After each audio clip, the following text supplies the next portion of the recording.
Bueno, buenos días. Mi nombre es Mario Samudio, soy docente del Servicio de Anestesia de la Universidad de Antioquia. Hoy tenemos el gusto de presentarles a la doctora Laura Andrea Herrera y al doctor Juan Luis Ramírez, se me está olvidando tu apellido, quienes van a presentar su trabajo de grado titulado Intubación tracal a ciegas con dispositivo suprapótico ERQ. Es una serie prospectiva de casos en pediatría. Bienvenidos. Buenos días para todos. Como ya Mario comentó, pues este es el título del trabajo de investigación. Los anestesiólogos y profesores participantes de este trabajo fueron el doctor Mario Andrés Zamudio, el doctor Elmer Gaviria Rivera y la doctora Olga Lucía Giraldo Salazar como asesora metodológica. Los evaluadores son la doctora Ana Milena Parra Sánchez y el doctor Héctor Arroyave Páramo. Entonces, a modo de introducción, tenemos que el manejo de la vía aérea en los niños es uno de los retos más grandes a los cuales se enfrenta el anestesiólogo, y no solamente en el ámbito de los quirófanos, sino también en los servicios de urgencias, de hospitalización y en las unidades de cuidado intensivo, donde los médicos se ven enfrentados a la vía aérea pediátrica. Como bien sabemos, existen diferencias anatómicas y fisiológicas entre la vía aérea del niño y del adulto que predisponen a dificultades en el manejo de la misma, y entre los mismos subgrupos etarios pediátricos existen diferencias tanto anatómicas como fisiológicas. Cuando hay complicaciones relacionadas al manejo de la vía aérea, estas generalmente son de gran importancia, en la mayoría de los casos prevenibles, y el hecho de que una situación de estas pudiera terminar en hipoxemia grave, en muerte o en secuelas neurológicas a largo plazo, hace necesario que contemos con un dispositivo que sirva como herramienta de rescate de la vía aérea, sobre todo en los escenarios donde no se cuenta con el entrenamiento para la intubación guiada por fibrobroncoscopia a través de un dispositivo supraglótico. Este es el principal motivo entonces por el cual decidimos realizar este trabajo de investigación. Los reportes de mala práctica anestésica han demostrado que un 43% de los eventos adversos en los niños son de origen respiratorio. De estos eventos, un 20% de los casos corresponden a ventilación inadecuada y otro 14% corresponden a un conjunto de intubación esofágica, intubación difícil y obstrucción de la vía aérea. El POCA-2, el registro de paro cardíaco perioperatorio publicado en el año 2007, demostró que un 27% de los paros cardíacos en niños eran de origen respiratorio, y en este grupo teníamos pacientes que presentaban inadecuada ventilación u oxigenación, intubación difícil e intubación esofágica o monobronquial. Como podemos ver en esta imagen, entonces contamos con diferentes dispositivos supraglóticos para la permeabilización de la vía aérea, tanto en niños como en adultos, dispositivos de primera generación, segunda generación, algunos de tercera generación, pero a diferencia de lo que sucede en adultos, actualmente no contamos con un estándar de referencia para intubación a ciegas en la población pediátrica, como lo es la máscara Fast Track en los pacientes que pesan más de 30 kilos. Entonces, quisimos realizar este estudio en busca de ese dispositivo ideal que permita el rescate de la vía aérea en los escenarios, no solamente del quirófano, sino, como ya dije, en diferentes situaciones o servicios donde los médicos se vean enfrentados a una vía aérea difícil. Vamos a hablar entonces un poco de la máscara laringea ERQ. Fue creada o ideada por James Cook y viene disponible en 3 versiones. La primera, resaltada porque fue la que utilizamos en este estudio, es la versión estándar con balón inflable. Tenemos también la ERQ autopresurizada, que tiene un mecanismo muy similar en su funcionamiento al de la Aigel sin balón inflable. Y tenemos la ERQ con bloqueador esofágico, que es un dispositivo que tiene canal de aspiración gástrica y en su extremo distal un balón que queda posicionado en el extremo esofágico superior y que impide o anula casi que por completo el riesgo de broncoaspiración. Esa ERQ con bloqueador esofágico no está disponible en tamaños pediátricos. Entonces, observemos en esta imagen como las características al grosso modo de la máscara ERQ.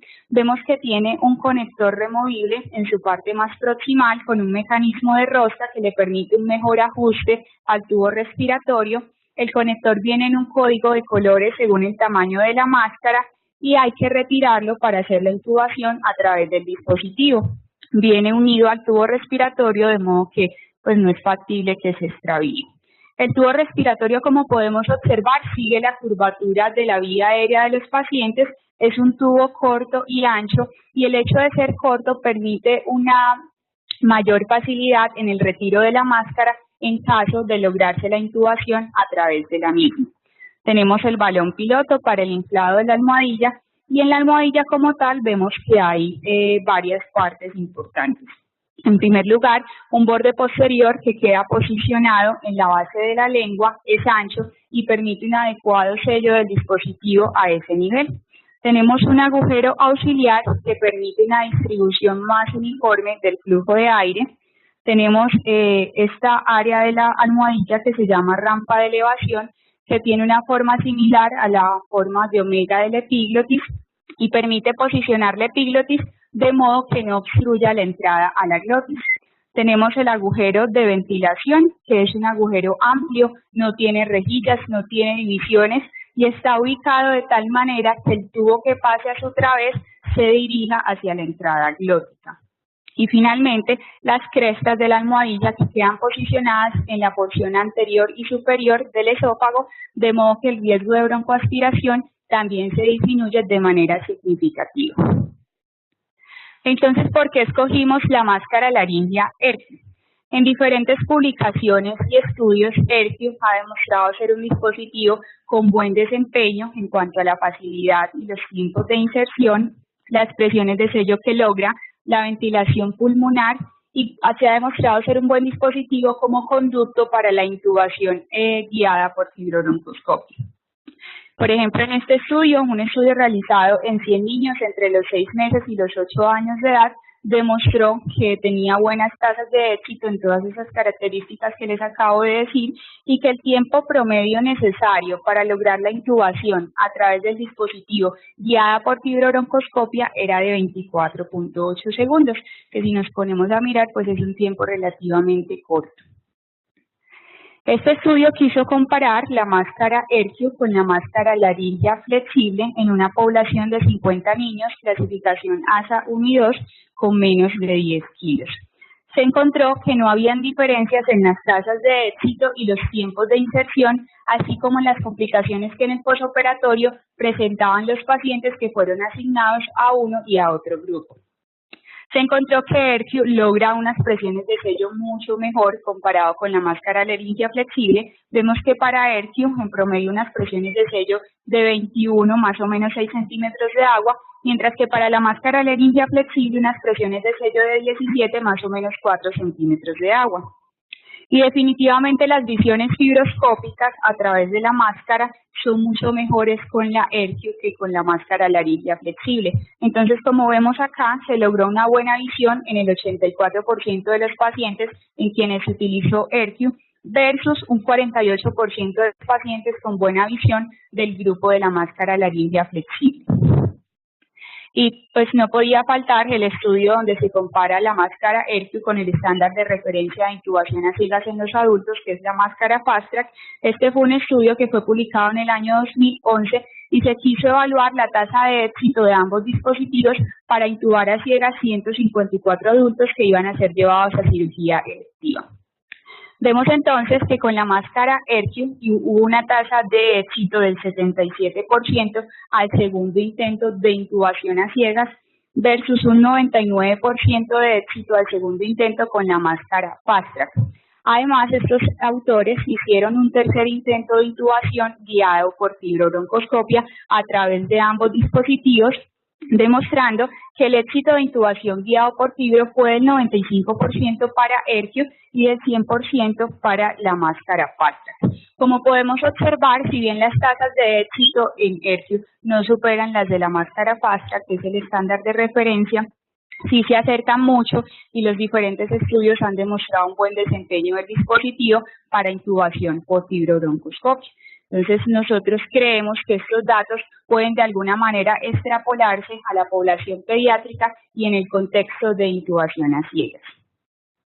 Estos reportes de caso que muestran esta diapositiva han dejado ver que la máscara Erkiu tiene un buen desempeño para intubación guiada por fibrobroncoscopia en pacientes con vía aérea difícil anticipada. El primer reporte, entonces, habla de 5 casos, pacientes que tenían síndrome de Treacher-Collins, síndrome de Pierre-Robin, niños que tenían síndrome de Down con vía aérea difícil anticipada, y los 5 casos tuvieron intubación exitosa guiada por fibro a través de la ERCU. En el segundo estudio fue una cohorte de 31 pacientes, 21 de ellos tenían síndromes craneofaciales. Acá también teníamos niños con Pierre-Robin, Treacher-Collins, Golden Heart, síndrome de Down. 7 pacientes tenían inestabilidad cervical, la mayoría de esos pacientes eran con síndrome de Down, y 3 pacientes tenían hemorragia traumática de la vía aérea. Se demostró que la ERCU tuvo una tasa de éxito del 100% para intubación guiada por fibrobroncoscopia en esta población de pacientes con vía aérea difícil. 97% de los pacientes lograron ser intubados en el primer intento y un 3% en el segundo intento.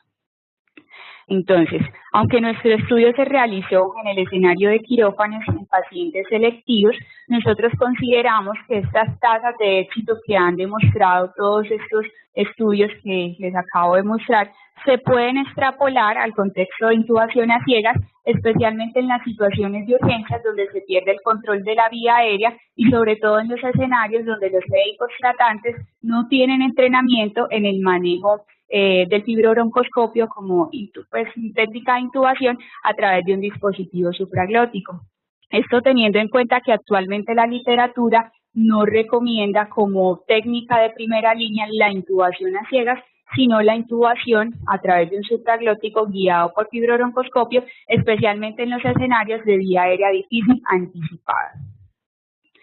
Entonces, la ERCU viene en diferentes tamaños, como podemos observar en esta tabla, tamaños tan pequeños como la 0.5 para niños de menos de 4 kilos y tamaños para adultos entre 70 y 100 kilos.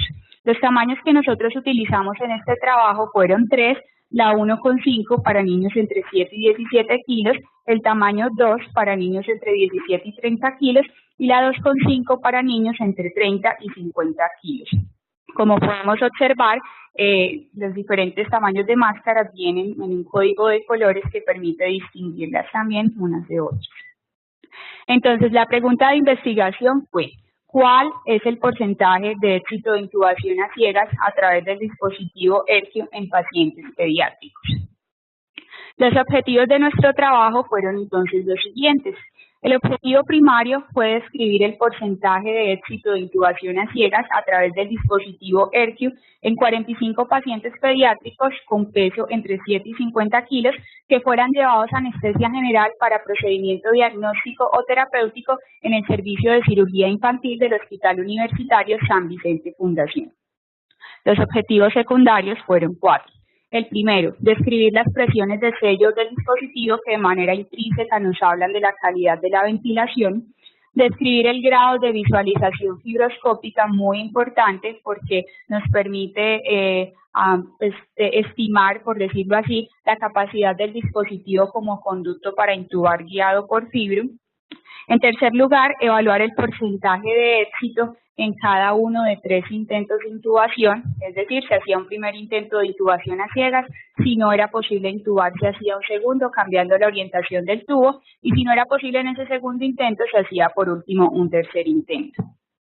Y por último, reportar eventos adversos que se presentaran con los pacientes durante la recolección y el desarrollo del estudio, tales como dinofagia, disfonía, sangrado, laringoespasmo, broncoespasmo e hipoxemia. En cuanto a la metodología, tenemos que este fue un estudio tipo serie prospectiva de casos en 45 niños de 7 a 50 kilos llevados a cirugía en el Hospital San Vicente. No se requirió cálculo de tamaño de muestra por ser un estudio prospectivo tipo serie de casos en el cual no había hipótesis a comprobar. Lo que hacíamos era una descripción de la población y describir también cómo había sido el desempeño del dispositivo para el fin objetivo del estudio. Los criterios de inclusión, entonces todo paciente pediátrico que fuera llevado a procedimiento bajo anestesia general, bien fuera diagnóstico o terapéutico y que cumpliera los siguientes criterios: peso entre 7 y 50 kilos, ayuno como mínimo de 8 horas, clasificación ASA 1 y 2 y que fuera para cirugía o procedimiento no mayor a 4 horas. Criterios de exclusión: la vía aérea difícil anticipada, los pacientes con riesgo de broncoaspiración, es decir, pacientes con estómago lleno, pacientes con sospecha de obstrucción intestinal, estenosis pilórica, no entraban en el estudio, y la no aceptación del paciente o de sus acudientes para participar en la investigación. Estos fueron los 3 grupos de trabajo. Entonces, los diferentes tamaños de máscara, el peso al cual corresponden en la población pediátrica. Acá tenemos el tamaño máximo de tubo orotraqueal recomendado por el fabricante para pasar a través de cada máscara, y en total fueron 45 pacientes, 15 por cada grupo de trabajo. ¿Cómo fue el procedimiento? Entonces, la recolección de los pacientes fue realizada por los 2 residentes participantes en la investigación en conjunto con el anestesiólogo tratante de cada caso. Si bien la curva de aprendizaje no está claramente descrita en la literatura, tenemos algunos reportes que esbozan algo acerca del entrenamiento con ERCIO.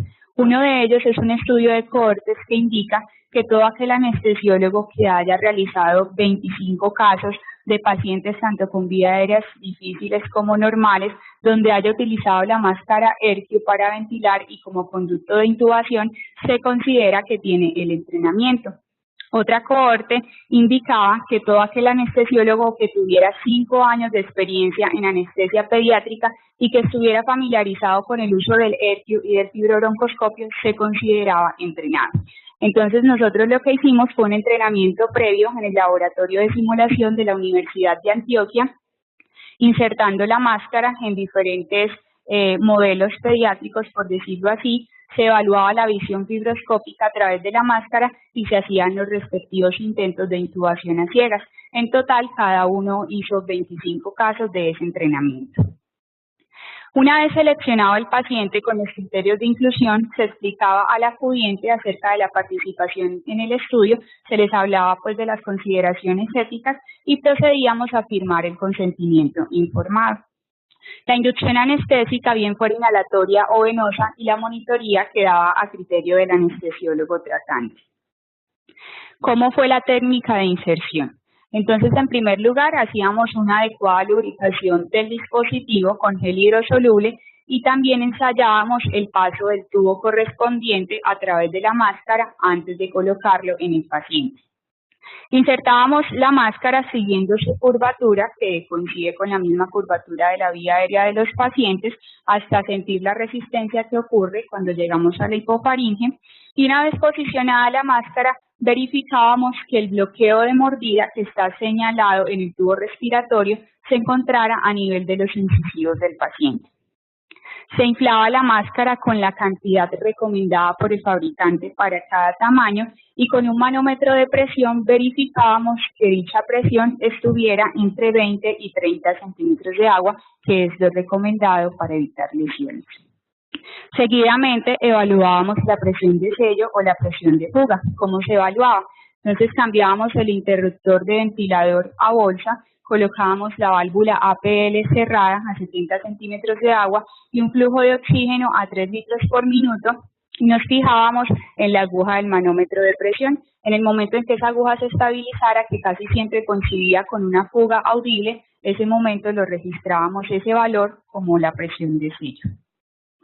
Evaluamos la calidad de la ventilación con expansión torácica, adecuada capnografía y por último, una vez fijada la máscara, ventilado y oxigenado al paciente, se hacía la inserción del fibrobroncoscopio para evaluar la visión de la glotis.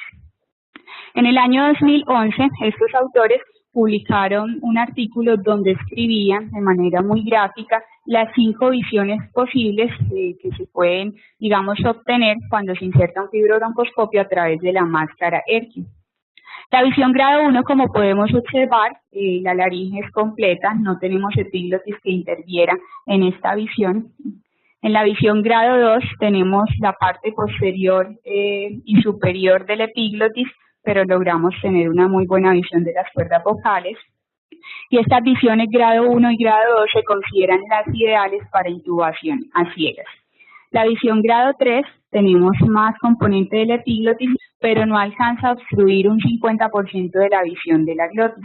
La visión grado 1, grado 2 y grado 3 se consideran adecuadas para intubación guiada por fibrobroncoscopia, la 1 y la 2 para intubación a ciegas. En la visión grado 4 vemos que el epiglotis obstruye más de un 50% de la visión de la glotis, y en la visión grado 5 definitivamente solo estamos observando el epiglotis. Entonces, una vez evaluada la visión fibrobroncoscopia, se retiraba el dispositivo, el fibrobroncoscopio, y hacíamos hasta tres intentos de intubación a ciegas. En el primero, previa a la ubicación del tubo orotraqueal y desinflado de su balón, se insertaba siguiendo el mismo sentido de la curvatura de la máscara. Si no lograba intubarse el paciente en ese momento, se hacía un segundo intento girando el tubo 90 grados en el sentido de las manecillas del reloj. Si no se lograba intubar, hacíamos hasta un tercer intento girando el tubo 90 grados en sentido antihorario de las manecillas del reloj. En cuanto a la confirmación de la intubación, si era exitosa, se retiraba el dispositivo supraglótico a través del tubo utilizando un estilete de intercambio que viene con cada máscara, y lográbamos también pues confirmar la intubación, como ya dije, con capnografía y adecuada expansión torácica. En caso de que el paciente no quedara intubado, quedaba a criterio del anestesiólogo tratante si se dejaba la máscara como dispositivo de ventilación durante el procedimiento, o si ésta se retiraba y se hacía una laringoscopia y una intubación convencional. Los pasos finales entonces fueron la evaluación de complicaciones, se registraron los datos en el formato correspondiente y se hizo limpieza y esterilización de todos los equipos según el protocolo institucional. En cuanto al análisis estadístico, las variables cualitativas fueron analizadas en frecuencias y proporciones, y las cuantitativas se analizaron con medias. Quisimos evaluar entonces el porcentaje de intubación a ciegas global, el porcentaje de intubación en cada uno de los 3 intentos descritos, el porcentaje de cada grado de visión fibroscópica de la glotis, las presiones de sello de cada dispositivo y la presión de sello en promedio de todos los dispositivos, y se hizo un análisis y descripción del porcentaje de cada una de las complicaciones de las que ya hablamos. Finalmente, una vez terminada la investigación, se aplicó estadística descriptiva y se hizo interpretación de los resultados. ¿Cuáles eran los resultados que esperábamos? Entonces, nosotros esperábamos que hubiese un buen desempeño del dispositivo Erkium para intubación a ciegas en la población pediátrica con vía aérea normal, teniendo en cuenta toda la literatura que avala el uso de este dispositivo y que ha demostrado unas tasas de éxito buenas en cuanto a presiones de sello, ventilación y visualización fibroscópica. Y teniendo en cuenta además que este dispositivo que permita buenas tasas de éxito de intubación a ciegas no ha sido encontrado en la población pediátrica. Si esto fuera así, es decir, que Erkium mostrara una tasa de éxito muy buena, el siguiente paso sería la realización de ensayos clínicos y ampliar el grupo etario a pacientes neonatos y lactantes de menos de 7 kilos que no fueron incluidos en este trabajo, dado la poca frecuencia de este grupo de pacientes que sean ASA 1 y ASA 2 y que sean llevados a cirugía en el servicio donde estamos trabajando. En cuanto al presupuesto, las máscaras Erkium que se utilizaron fueron un aporte de la casa fabricante, sin embargo declaramos no tener conflicto de intereses. Resultados. Entonces, en total se incluyeron 45 niños con un peso entre 7 y 50 kilos, estaban divididos en 3 grupos de peso, 15 niños por cada grupo, y esta es la tabla número 1 de características basales de los pacientes en los 3 grupos. Vemos la descripción acerca de los pacientes según el género masculino o femenino en cada uno de los grupos y según el ASA 1 y 2 en cada uno de los grupos. Entonces, en cuanto al porcentaje global de intubación a ciegas, se intubaron a ciegas un total de 25 pacientes del 45 total que eran, y esto corresponde a un porcentaje global de éxito del 55.5%. Acá discriminamos el porcentaje de éxito según cada tamaño de máscara. Vemos un porcentaje global del 55%, el éxito al primer intento de intubación fue del 56%, al segundo intento del 16% y una tasa de éxito de intubación a ciegas al tercer intento del 28%. Se cumplió para los 3 tamaños de dispositivo que la mayoría de los pacientes eran intubados en el primer intento y como podemos observar, un 73.3% de los pacientes intubados correspondían al grupo de pacientes entre los 17 y 30 kilos, en quienes se utilizó el tamaño de máscara número 2. Nosotros esperábamos que los pacientes que más se intubaban iban a estar en el grupo de pacientes entre 30 y 50 kilos, ya que la vía aérea de estos pacientes tiene una mayor similitud con la vía aérea de los adultos, en donde los estudios han demostrado que tiene una buena tasa de éxito para intubación a ciegas.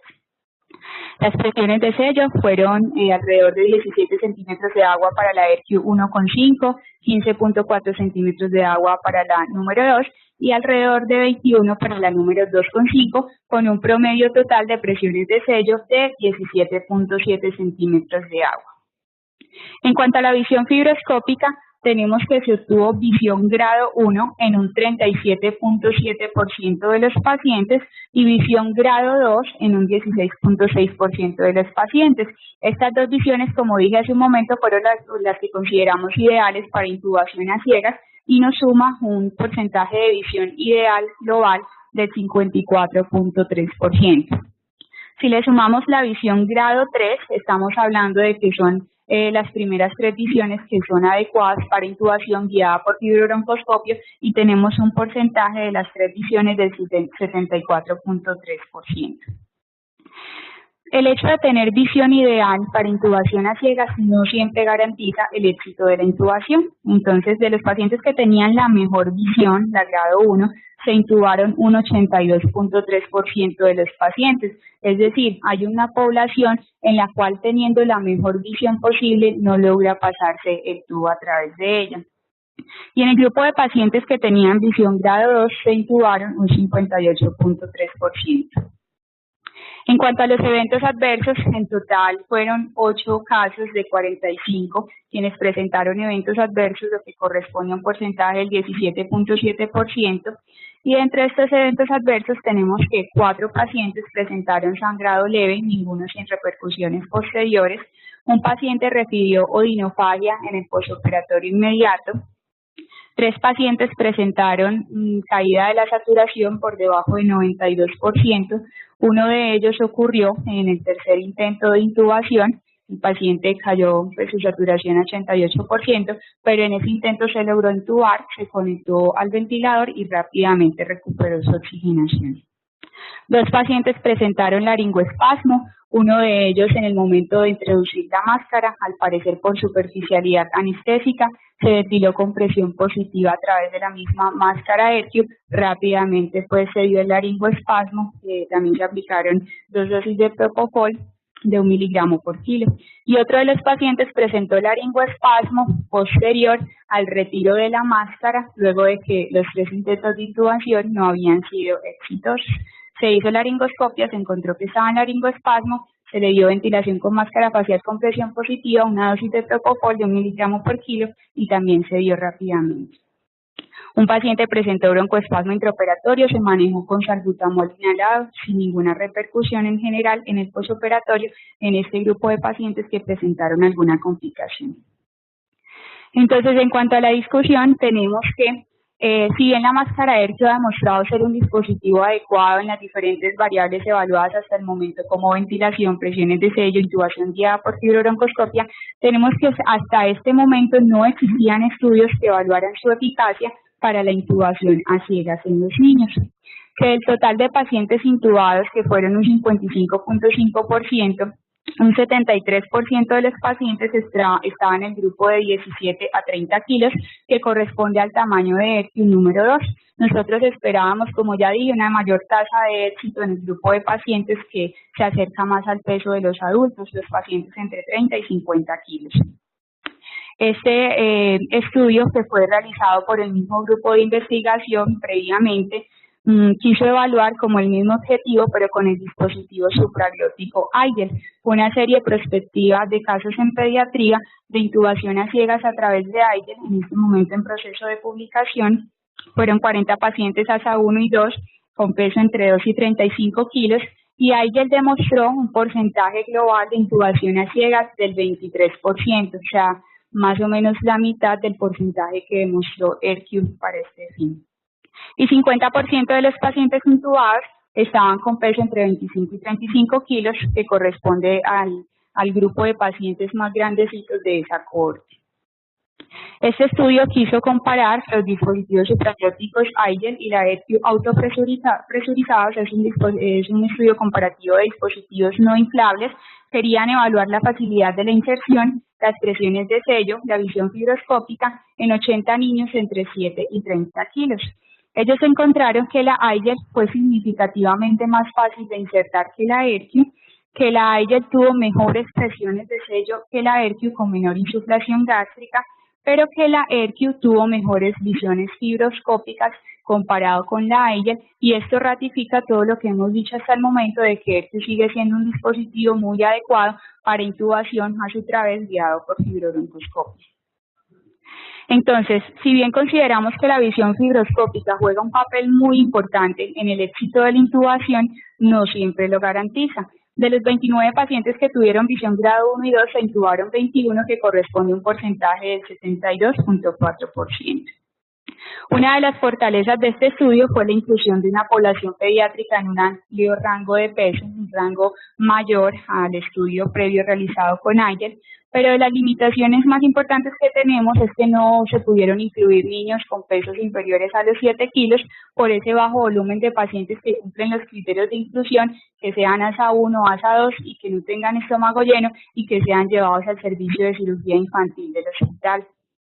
Otro hallazgo de este estudio fue que el tamaño de tubo orotraqueal recomendado por el fabricante para pasar a través de la máscara era superior al tamaño de tubo que realmente logramos introducir durante el desarrollo del estudio.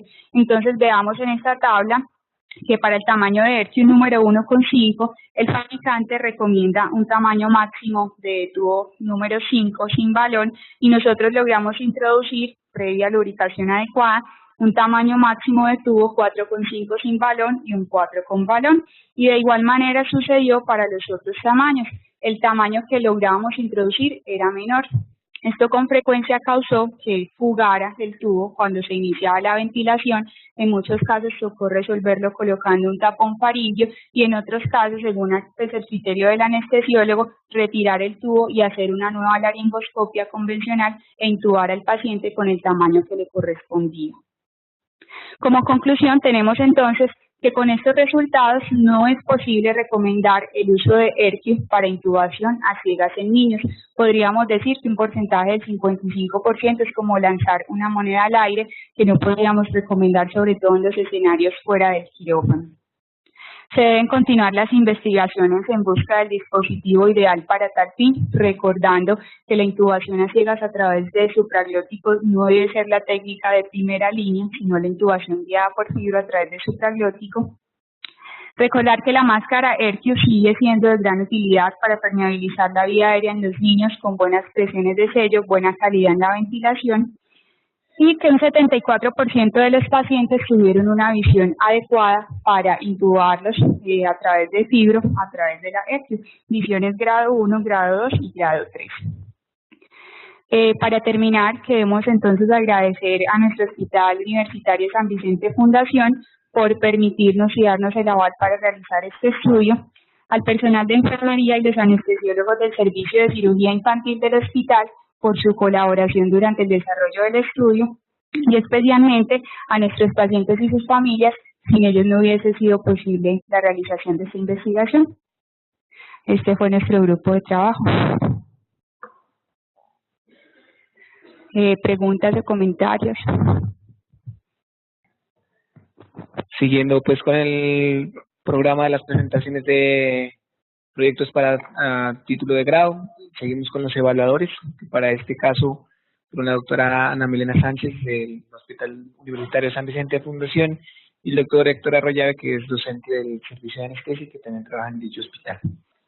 Buenos días. Bueno, dos cositas. La primera es respecto a en la parte de la metodología, pues Laura, que no lo nombraste, pero yo al poder revisar el trabajo tenía como una sugerencia para futuros estudios, es que evaluando las complicaciones que hubo en la inserción del dispositivo y en la manipulación de la vía aérea, tú nombraste pues que hubo 2 casos de laringoespasmo, ¿cierto? Y uno de ellos probablemente con lo que hizo fue por superficialidad. Entonces, en la metodología, cuando ustedes hablan de la profundidad anestésica, ¿cómo la midieron? Lo hicieron fue como que por base a criterio del anestesiólogo. Entonces, como sugerencia, si fue un estudio en niños, que de pronto la mayoría de los niños los hacemos con inducción inhalatoria básicamente, una opción que se podía hacer para darle como más estandarización al estudio es que esa profundidad se hubiera podido medir, digamos, con un marco de intubación, que de pronto ahí podríamos uno interpretar mejor ese riesgo de esas complicaciones a qué se debió. ¿Listo? Y lo segundo era que es una pregunta más como para el grupo, para ustedes y para los epidemiólogos del grupo, es que, bueno, con este resultado vimos que ese 55% no es un porcentaje adecuado para tener éxito en el uso de este dispositivo. Entonces, esto se da porque si nosotros mejoráramos la muestra, o sea, si nos planteáramos un estudio que sí requiriera una hipótesis en la cual vamos a requerir un mayor número de pacientes, ¿eso justificaría hacerlo o definitivamente ya con la conclusión que ustedes obtuvieron, no, ya ese dispositivo lo descartamos? No sé pues como qué piensan, si serviría para futuras investigaciones o simplemente ya quedamos en esa conclusión.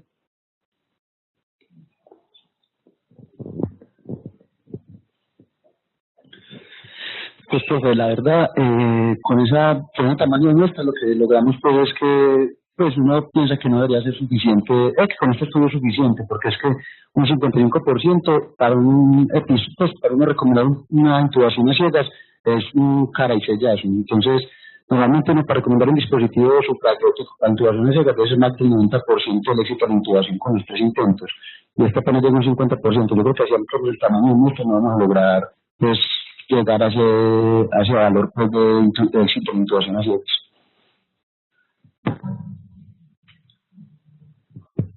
Completamente de acuerdo pues con Juan Luis, tanto es que ya ahorita lo menciono, cuando hicimos el protocolo y todo esto, estos dos estudios, todavía no estaba esa recomendación como tan marcada, pero actualmente ya la recomendación está no hacer intubación a ciegas sobre supraglóticos, precisamente por eso, porque los porcentajes de éxito en casi todos, salvando la fast track en los pacientes adultos, es relativamente muy malita.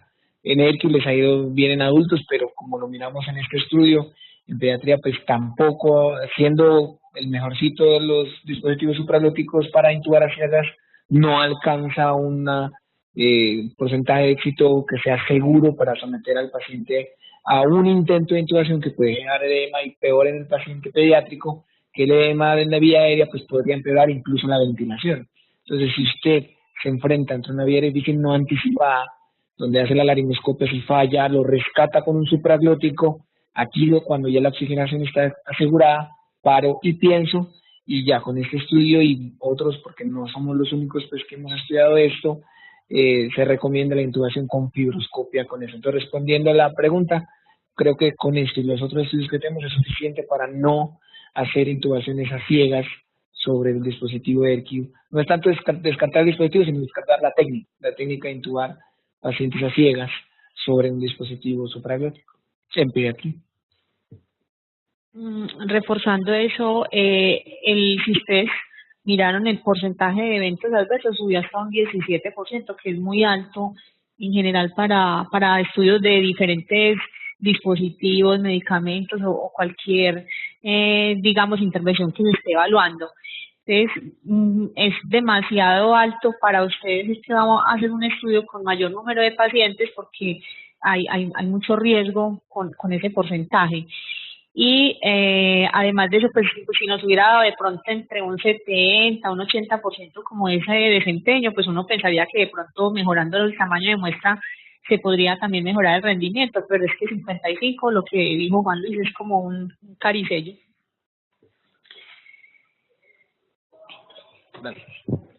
No, yo apuntaría ya, básicamente fue como cuando me mostraron el trabajo, yo creo que responde, aunque no trabajo ya mucho en esta población, responde a una pregunta clínica muy concreta y un aporte de conocimiento que me parece a mí de amplia utilidad. Aunque en este caso fue digamos, entre comillas, un resultado negativo, es un aporte muy valioso porque le da elementos y herramientas de trabajo a los anestesiólogos que trabajan con esta población para tomar decisiones clínicas prácticas y concretas. Entonces, a eso apunto yo. Creo que es un trabajo coherente, que responde a una pregunta que es de amplia utilidad, que creo que es de aplicación en el día a día, y me parece que la presentación de Laura hace eso, nos da claridad, qué hicieron, qué les dio, y para mí es suficiente para decir que es un trabajo de muy buena calidad.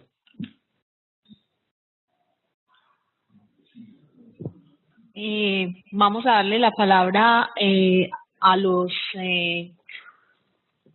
al público, doctor Elkin Cardona, y luego ya a los asesores del doctor Elmer Gaviria.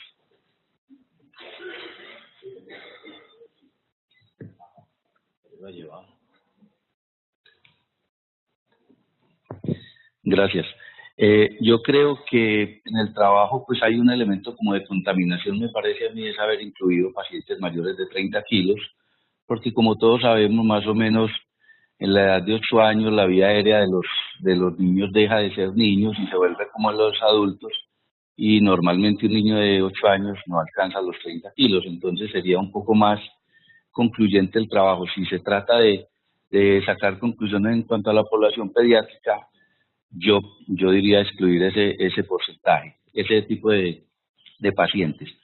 Al contrario de lo que la conclusión que nos presenta Laura de que el trabajo muestra que no es adecuado para intubación y que no justificaría hacer otros trabajos, yo percibo lo contrario, porque es que si hay trabajos que comparan o muestran, no sé con qué calidad metodológica, que este dispositivo en adultos tiene un éxito de intubación a ciegas del 79%. Y en este grupo, los pacientes de ese peso, o sea, mayores de 30 kilos, el porcentaje de intubación fue muy bajo, mucho más bajo que eso. Yo pensaría más que es un problema de la técnica de las personas que realizaron el manejo de la vía aérea. O sea, si hay trabajos que muestran que el 79% es un éxito en pacientes mayores de 30 kilos y en este no se logró reproducir eso, yo pensaría que justificaría hacer trabajos con grupos etarios pediátricos, pero de pronto mejorando las técnicas del manejo del dispositivo, al menos que traten de replicar los resultados que ya existen. Personalmente creo que el trabajo es insuficiente como para concluir de que ese dispositivo no deba ensayarse en la población pediátrica para intubación. No sé, Laura, si tengan igual Luis algún comentario con lo que plantea el profesor Elkin o... Como ya dije hace un momento, nosotros esperábamos una mayor tasa de éxito en esa población. Sin embargo, también hay que tener en cuenta que en ese grupo solamente fueron 15 niños, entonces si bien el total de pacientes fueron 45, solamente en ese grupo de 30 a 50 kilos trabajamos con 15 niños. Lo otro es que no sabemos que los estudios que se han realizado en adultos para evaluar la EQ, su tasa de éxito para intubación a ciegas, no está descrito, digamos, como el peso de los pacientes o la edad de los pacientes o los tamaños que se utilizaron en los pacientes adultos. Quizás hayan sido tamaños mucho mayores a los que utilizamos en este estudio. Bueno, muy buenos días, Elmer Gaviria. Voy a hacer varios comentarios. En primer lugar, cuando uno plantea una pregunta de investigación para tratar de resolver un problema de intubación a ciegas en pacientes electivos ASA1 o ASA2, lo que está buscando es precisamente encontrar un dispositivo ideal para que le ayude en aquellas situaciones en las cuales hay criterios de vía aérea difícil, anticipada, no en el paciente precisamente electivo ASA1 o ASA2. En ese sentido, el primer comentario que quiero hacer es el siguiente. Si ustedes se dan cuenta, hoy existe un dispositivo en adultos que logra tasas de éxito casi del 100%, es decir, con una buena curva. La máscara laríngea de intubación, la Fast Track, logra un éxito del 99%. O sea, no está resolviendo la situación para aquellos pacientes que tienen vía aérea difícil anticipada y criterios en los cuales se puede utilizar un dispositivo supraglótico para intubación. Cuando ustedes ven lo que han mostrado los estudios en adultos con la ERQ tiene un porcentaje de éxito del 77%. Eso de entrada, cuando nosotros tratamos de extrapolarlo a la población pediátrica, nos está diciendo que la ERQ no es el dispositivo de elección en pacientes adultos, que el dispositivo de elección en pacientes adultos es la máscara laríngea de intubación como dispositivo supralógico para intubación. ¿Cuál es el problema en pediatría? En pediatría es que no está resuelta la situación, y por eso la pregunta. Y entonces voy con lo que planteaba el profesor Elkin Cardona, de que puede ser curva de aprendizaje, pueden ser muchas cosas, pero uno sí tiene algo predictor que le dice que el éxito con ese dispositivo para intubación en paciente pediátrico no va a lograr ese éxito posiblemente, porque tampoco lo lograron en pacientes adultos del 100%. Sin embargo, cuando usted analiza y discute con personas expertas en vía aérea y que se dedican a la población pediátrica, el doctor Hernando de Salto en Estados Unidos ha dedicado a eso, y Hernando dice claramente que hoy, para él, y ojo que esto hay que validarlo, obviamente esto hay que validarlo con trabajo de investigación, la ERQ es el dispositivo de elección supraglótico para permeabilización de la vía aérea, es decir, para oxigenación y ventilación, no para intubación, superior a la máscara laríngea clásica. Entonces, ahí hay algo que incluso habría que corroborar en la literatura. Entonces, encontrar estos datos a uno, si bien uno esperaba que con los resultados de la ERQ como método de permeabilización supraglótica eran tan altos, uno esperaba que con este rediseño de dispositivo, buscando la intubación, el éxito hubiera sido más alto. Entonces, cuando Laura muestra y Juan Luis muestran los resultados, uno decir de que tiene un porcentaje de éxito de visualización, grado 1, grado 2 del 54% y grado 1, 2, 3 del 70%, ahí ya le está diciendo que si bien ese dispositivo, y a veces podría hacer una pregunta de investigación, si bien ese dispositivo le sirve como método con un porcentaje relativamente alto para intubación con fibrobroncoscopia, para la parte de intubación a ciegas, porque es que ¿por qué buscamos esto? Hombre, porque es que no todo el mundo en un hospital de baja complejidad, donde se hagan pacientes ASA 1 o ASA 2, no todo el mundo cuenta con los dispositivos de fibra óptica. Y entonces a esa población es la que tenemos que tratar de proteger, no la que ya tenemos protegida con los dispositivos. Entonces nos quedamos en que definitivamente, así el no es de negativo, es importante decir que no lo podemos recomendar o no se recomienda como dispositivo. Ahora, el éxito de intubación en promedio 82%, cuando hacemos el promedio, fíjese que incluso está por encima en porcentaje de éxito en intubación a ciegas que lo que muestran al comparar la máscara laríngea clásica con la máscara Fastra con la ERQ, que es del 77% en promedio los trabajos. O sea que aquí tiene un porcentaje de intubación de éxito del 72% en el primer intento, 82 con la 1 y 54 con la 2, 72 está muy cercana, pero insisto, no nos resuelve el problema. Ahora, cuando uno analiza los efectos adversos presentados, obviamente el porcentaje que plantea la profesora Olga Geraldo se eleva un 17%.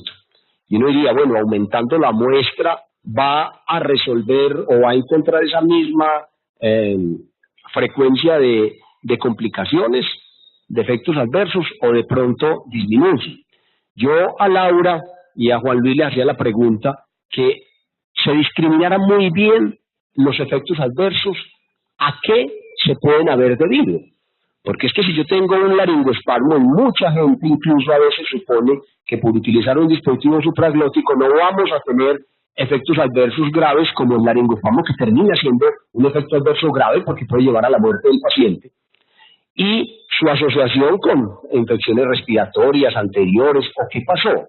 Lo que dice la profesora Ana Milena es muy importante, es decir, obvio, la pregunta y el objetivo de nosotros no era en el trabajo medir la profundidad anestésica, pero es importante, porque si no la estamos midiendo, la profundidad anestésica, la superficialidad per se en un caso, pues nos dice, hombre, aquí de pronto fue mala técnica y no se le puede o no sería por el uso del dispositivo. Y el segundo que fue ya otra situación distinta. Entonces ahí valdría la pena, por eso estas preguntas de investigación, estos trabajos nos permiten avanzar.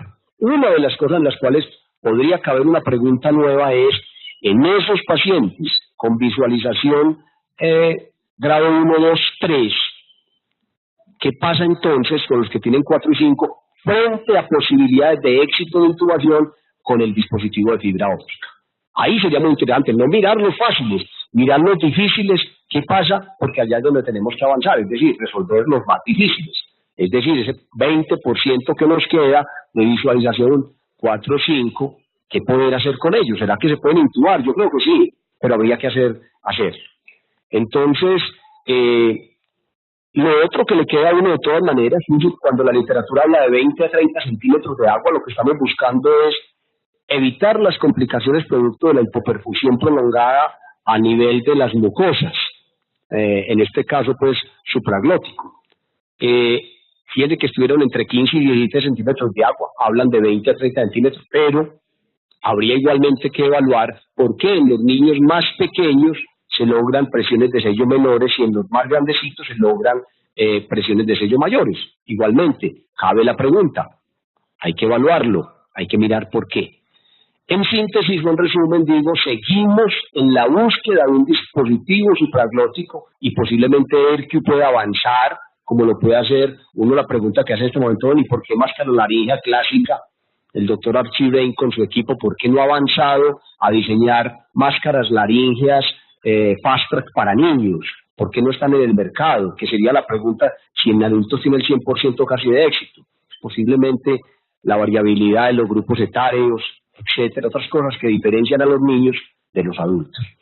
Finalmente, yo quiero felicitar a Laura y a Juan Luis, porque cuando uno logra ver la evolución de un residente desde el momento en que se plantea la pregunta y ve el proceso de maduración, de asimilar los cuestionamientos que se hacen tanto de los evaluadores en la parte final como de los tutores, digamos, en el proceso de investigación, pues uno queda satisfecho como profesor cuando se logra llegar a un punto de maduración como el que se muestra en este resultado que muestran ustedes, Laura y Juan Luis. Entonces yo quería felicitarlos y igualmente la presentación estuvo muy clara, de mucha calidad y mucha seguridad. No sé si haya alguna otra opinión. Bueno, muchas gracias a todos. Para terminar, pues, este estudio, como ya muchos saben, se llevó al concurso de póster del Congreso de Anestesiología que se realizó recientemente en Barranquilla, obteniendo el primer puesto en este concurso, un mejor trabajo de investigación. Gracias a todos por la asistencia.